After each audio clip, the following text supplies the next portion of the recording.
Hey YouTube, this is Steve from Average Joe's Fantasy Football, and we've got another mock draft video for you guys for these upcoming redrafts that are going to be happening probably real soon for most of you. This week is the start of NFL preseason. We have the Hall of Fame game, so again, fantasy football is here. So we want to get those mock draft videos out for you guys. So we are at the 5 spots in a 10-team league, and of course, I'll be doing other mock drafts for 12-team, and if you guys have some maybe particular type of leagues and you want to know what those mock drafts look like, hit me up in the comments down below, and I'd love to do some mock drafts for you guys as well. We're going to jump right into it.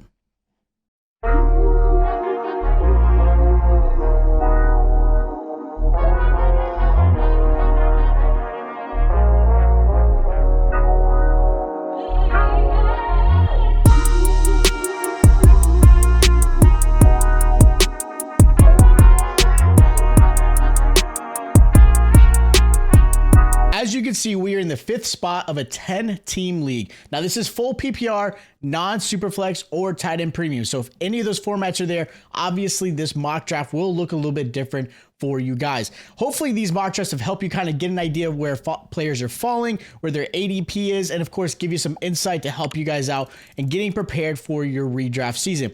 If you guys have any other type of questions you have, or again, other formats, let me know in the comments. I'd love to help you guys out. And of course, check out our other content that we've got out there for you. So we're going to start this up. Now, in the 5th spot, typically you're going to probably go wide receiver in this one. You're not going to get many running backs. Maybe they'll fall to you if, like in this particular one, where you see Chase, Lamb, and Jefferson fall pretty quickly into the first. But for me, at the 5th spot between Tyreek Hill, Bijan, who's tempting right here, even Amon-Ra, I'm actually going to go with Tyreek Hill because, again, he has been dominant every single season. I love that they extended Tua. Whether you're a Dolphins fan or not, you may not agree. I think that's a good extension for this offense to keep this offense rolling. So I like Tyreek Hill there. So Bijan Robinson goes in the 1st round. Breece Hall goes in the 1st round. I actually don't hate those moves at all. You know, Barkley, I've seen him kind of going in the 1st round. He's the one running back I'm kind of unsure of where I think I would draft him. I know he won't be in the 1st for me, but maybe in the 2nd, 3rd round, depending on where I am. At the 5th spot, you're kind of in that weird happy medium spot. You get some great talent there. You kind of see how things flow. You can even set a trend depending on how these things go. So with this said, looking at, I've got Tyreek Hill. You've got Marvin Harrison Jr. I can grab. Maybe Sam Laporta. I'm going to actually grab Jahmyr Gibbs because I think Gibbs in the 2nd round is an absolute steal. I don't know if I'd grab him at the end of the 1st, depending on how you play this out. But at the 2.6 spot, I would absolutely grab Gibbs every single time because I think he's going to have a great season this year. So I've got my 2 stud, 1 running back and wide receiver. Now I'm going to fill out the rest of this. Typically, I will go the running back spot because running backs are a lot harder to find compared to, say, wide receivers. Wide receivers is very, very deep in the NFL. Running backs, especially ones that are going to be premier running backs, it's a lot harder. So I'm going to grab Travis Etienne. I know people are going to probably hate me for not grabbing Achane. I am not jumping on the Achane bandwagon. Not that I don't think he's a great talent. I do. I still worry that obviously Mostert being there, I don't know how much of an increase Achane will have. At least with Travis Etienne, at least Etienne's going to have that RB1 status that I know has come really ever since he's been in the league. For the most part, I know there was the Robinson area, but I like Travis Etienne there. I don't need another running back here, so I'm not going to grab one. Obviously, you can see Rashad Wright. You've got, maybe go a little bit further, go to James Cook. Because I got my 2 running backs here, I could go wide receiver. I don't really love the quarterback position at the 4th round, maybe 5th round. If I can get Lamar Jackson in the 5th, I will grab him. But this one, I've got to grab wide receiver just to fill out this. So I've got Michael Pittman, who has been solid. He's been a wide receiver to pretty much most of his career. I don't know if I'm going to take him over Malik Neighbors. I think I'm going to go into the Neighbors world because I think Neighbors is going to be force-fed plenty of targets. I know he's a rookie. You're relying on Daniel Jones, which is very scary. But I will take Neighbors there just with the fact that there's a lot of upside in where he's at. I know we all wanted him to go somewhere else, but I think for the New York Giants, I think it's actually going to be pretty good for him. So I couldn't get Lamar Jackson, which means I'm going to pivot and not go quarterback for a little bit longer because unless I get a top tier rushing quarterback like Lamar Jackson, Allen, Hurts, I will get a quarterback later because you can get players like Kyler Murray, Jaden Daniels who have rushing ability, or maybe Joe Burrow, Dak Prescott. Some of those quarterbacks tend to fall a little bit later. So I'm going to go and grab other positions that obviously are bigger needs that have a lot less depth. So looking at this roster, I love both of my running backs, both of my receivers. Not going to go tight end here. I'm actually going to grab Devonta Smith as my wide receiver 3, who really is an awesome wide receiver 2. So I will grab him there to fill out the rest of this flex / wide receiver for backfill. In the swing route here, I can actually grab, again, Anthony Richardson, who I can pair up if I wanted to. Say if I grab, Josh Downs later on or something like that. I can always go tight end, getting Kittle or Pitts. I think I can get a tight end a little bit later. I'm going to grab Anthony Richardson just for the rushing upside. I'm not as high on Anthony Richardson like other like analysts or even other people I've talked to. I know he scored a lot in the few games that he played. Again, that looks great and all, but we got to see a test in the whole season. But Anthony Richardson there with his upside, I'll take that one because I think he still has the ability. So I can still grab tight end. You see the running backs kind of go off the board. David Montgomery, James Conner, great players there. I'll grab Kyle Pitts with the upside that we're hoping maybe, I know we've all talked about it, that he will have an amazing season with Kirk Cousins. Only one can hope. Now, if I didn't grab Kyle Pitts, I probably would have grabbed wide receiver there. I don't think I would have gotten running back.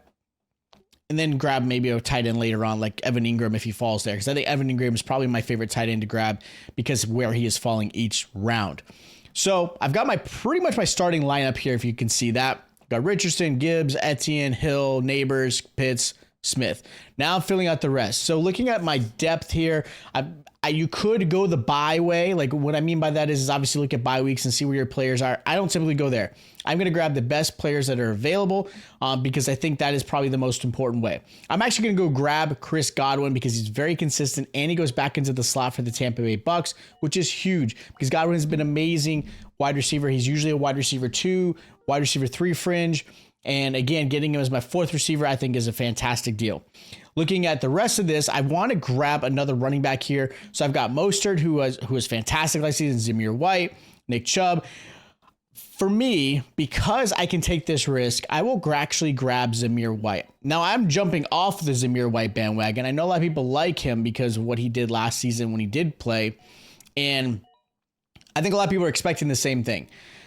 If that were true, his ADP would not be where it is right now. So Zamir White's probably like the Alexander Madison, which is funny because they're on the same team, where it's like you got the potential, but I don't think a lot of people believe in him.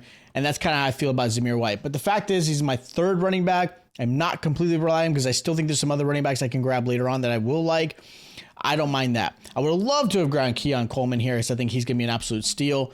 So looking at this, again, tight ends, love where these guys are at.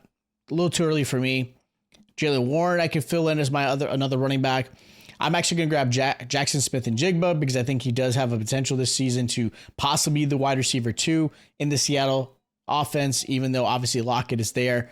Lockett's going to be hard to push off, but I still think JSN will have some value there. I would love to have grabbed Singletary had he fallen to me, but I'm okay with waiting. I'm going to wait for my running back because I think it's a little bit of a reach to grab Brian Robinson here or, maybe a Tyjae Spears. I think I can get Ezekiel Elliott on the swing in the 12th round because I think Zeke will have the touchdown potential just because realistically Dallas doesn't have a true running game that everyone's afraid of. But if they get near the red zone, Zeke will be fantastic. So with that said, looking at this roster, I will actually grab another tight end, and it will be TJ Hawkinson. I only will grab him because Hawkinson I can rely on towards the end of the season when he does come back healthy and hopefully turns into the Hawkinson we all remember because I have Kyle Pitts. He's my backup. I'm okay with waiting towards November, December if I need to put in Hawkinson. So I like that pick there. I'm going to grab another quarterback. I don't typically do that, but I will grab Jaden Daniels here because Jaden Daniels, again, another rushing type of quarterback that has potential.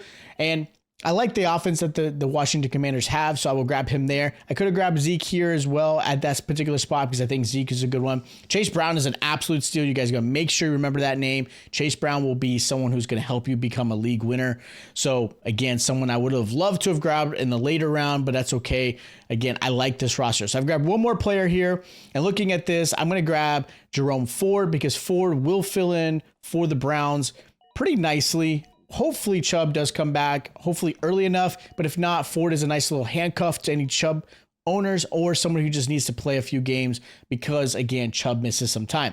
Now I'm going to grab my kickers. So grabbing kicker here, I'm going to grab a kicker that's probably going to be an offense that's going to score a lot. Jake Elliott for the Eagles. Absolutely an Eagles offense that will get down the field and have potentials for lots of field goals. So I will grab them every single time. And then again, defensively, I'll grab somebody. So looking at the defenses that are here, obviously I would have grabbed 49ers, who I typically have done in my mock drafts. Well, looking at the rest of this, the Bucs are pretty good. Steelers are pretty good. I will actually grab the Steelers. I like their defense. I think they've done a great job grabbing Peyton Wilson. Obviously, Queen's there now, TJ Watt. So I like that as a nice defensive team to fill out my roster. All right, so that is my 105 spot in a 10-team league to help you guys out with any mock draft questions you guys may see.